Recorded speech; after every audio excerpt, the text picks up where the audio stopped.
Chapter 10. William hoisted his backpack higher up on his shoulders and walked slowly across the rough wooden planks of the drawbridge. Sir Simon embraced him at the other end, as one soldier embraces another. "No matter what else happens, my boy, nothing shall erase this. You are a courageous person, a squire with the heart and soul of a knight." William nodded. He didn't dare speak yet, thinking that his voice must have shrunk with his size.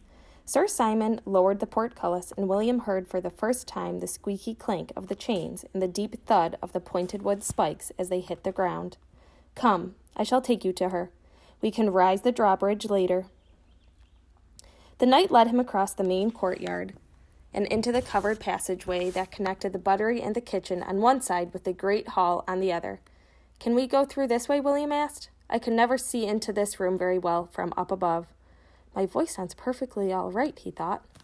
Sir Simon nodded and turned left instead of right. The walls of the large banquet hall were hung with intricately woven tapestry. Animal skins of various shapes and colors were spread about on the floors. A long trestle table flanked by two benches took up one whole wall of the large room. William peered into the fireplace, which was as big as his closet at home.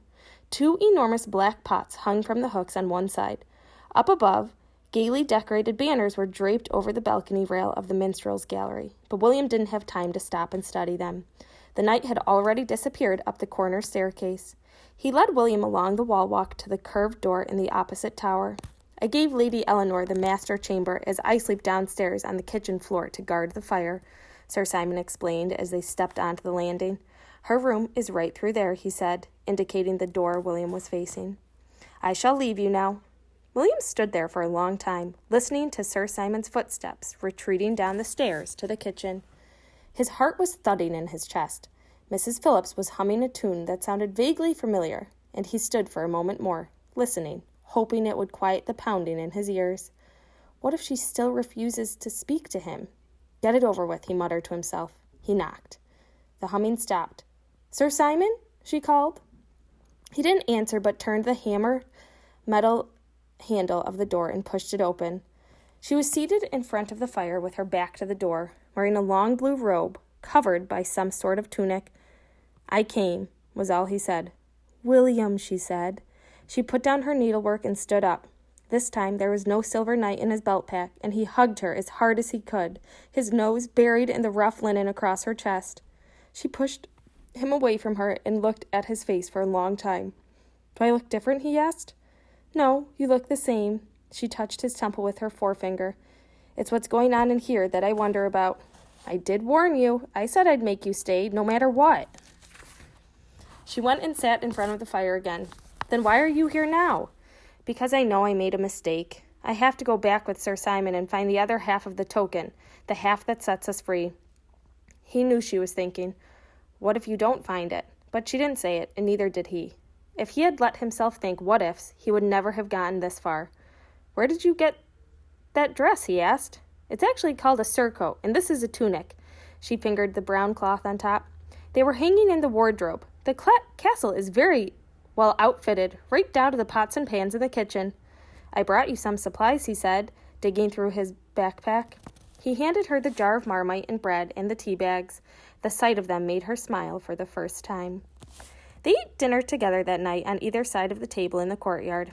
"Not quite under the stars," Sir Simon said, "but one gets the same feeling." William looked up past the tower walls to where the attic ceiling should have been, but he couldn't quite make it out. "I'm glad you remembered to leave the lamp on when you came around to the drawbridge," Sir Simon said. "The light bulb will burn out eventually," William said, "but I brought candles and matches in my backpack." "And Marmite," Mrs. Phillips said with a smile. "And good bread," said the knight, tearing off another hunk. William suddenly felt happy to be there with the two of them, to see them laughing over a joke together at the same table. "I'm glad I came," he said. They each reached out and took one of his hands. "It took courage," said Sir Simon, "but you will need more for the days ahead." He stood up. "Tomorrow, my boy, your training begins in earnest."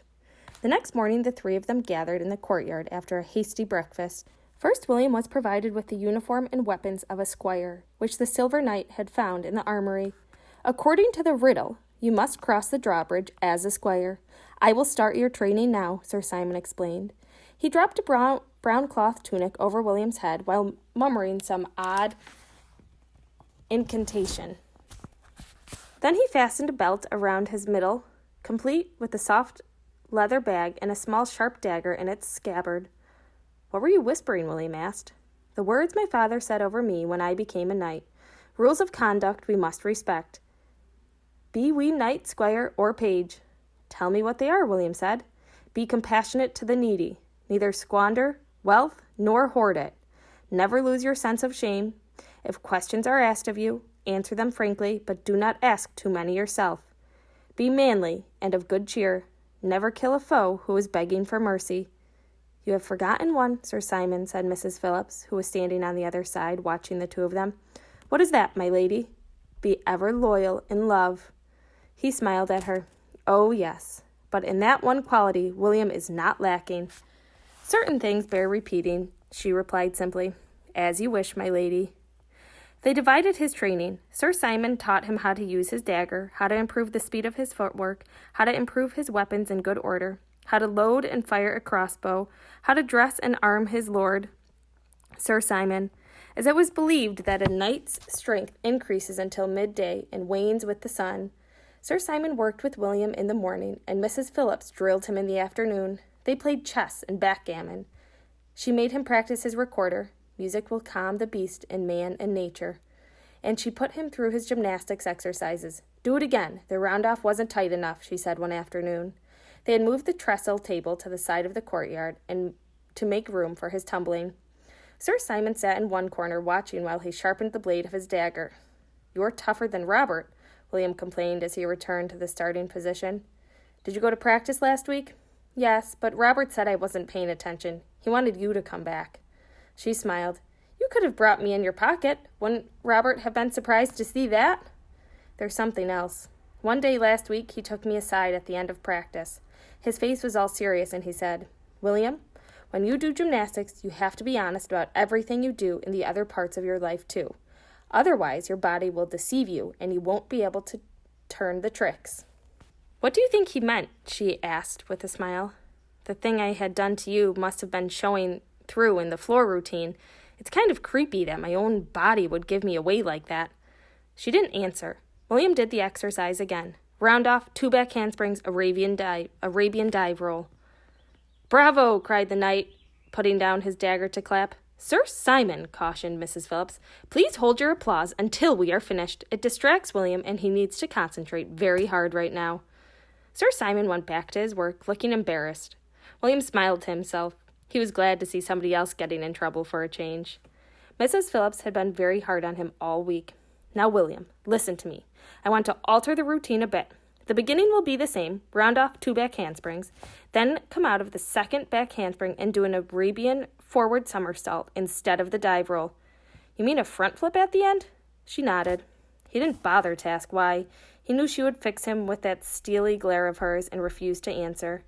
On the first try, he fell in the middle of the front somersault. "You weren't concentrating," she said. "Your mind was still telling you to do the dive roll. You need to put both mind and body into it. I will spot you for the front somersault this time. Tomorrow you will start doing it yourself." He was able to execute it perfectly, knowing that her outstretched arms would be there to support his back. "That's enough for today," she said at last. William glanced over at Sir Simon, who raised his fist in a silent cheer behind her back. When she saw the direction of William's eyes, she turned around, but Sir Simon's head was bent close to his work. "What's all this rehearsing for?" William asked her after the third day. "You will never be able to defeat the wizard with brute strength," she said. "Let Sir Simon challenge him openly if he wants to. You will have to depend on your brain, your footwork, and the sense of space you have developed as a gymnast. I don't know which of those weapons you will need to use, but all of them must be sharpened, as Sir Simon sharpens his dagger."